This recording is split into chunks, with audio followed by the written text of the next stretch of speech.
ঢাকা বিশ্ববিদ্যালয় কেন্দ্রীয় ছাত্র সংসদ ডাকসু নির্বাচনে মনোনয়নপত্র আজ সোমবার বিকেল 4টা পর্যন্ত সংগ্রহ করা যাবে। গতকাল রোববার ষষ্ঠ দিনে সংগ্রহ করেছেন 64 জন।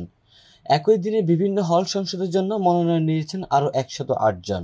তবে শীর্ষ ছাত্র সংগঠনগুলোর নেতৃবৃন্দ এখনও মনোনয়নপত্র সংগ্রহ করেননি।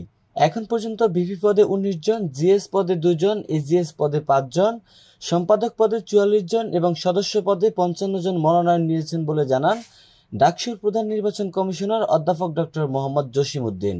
এ সময় তিনি আরও জানান, এখন পর্যন্ত ডাকসুতে মনোনয়নপত্র নিয়েছেন 125 জন। শেষ দিনে এটি 300 ছাড়িয়ে যাবে বলে ধারণা করছেন তিনি। ছাত্র সংগঠনগুলোর বাইরে এবার উল্লেখযোগ্য সংখ্যক স্বতন্ত্র প্রার্থী নির্বাচনে অংশ নেবেন। ছাত্রদল, ছাত্র শিবির, বাকচাষ, ছাত্র অধিকার পরিষদ, ইসলামী ছাত্র আন্দোলন, বাম সংগঠন এবং তার বাইরে আরও 2 থেকে 3টি প্যানেল থাকবে। ঘোষিত তফসিল অনুযায়ী মনোনয়নপত্র বিতরণের সর্বশেষ সময় আজকে বিকাল 4টা পর্যন্ত। মনোনয়নপত্র বাছাই শেষে প্রার্থীদের প্রাথমিক তালিকা প্রকাশ করা হবে 21 আগস্ট এবং প্রার্থীদের চূড়ান্ত তালিকা 26 আগস্ট দেওয়া হবে। ভোট গ্রহণের তারিখ নির্ধারণ করা হয়েছে 9 সেপ্টেম্বর।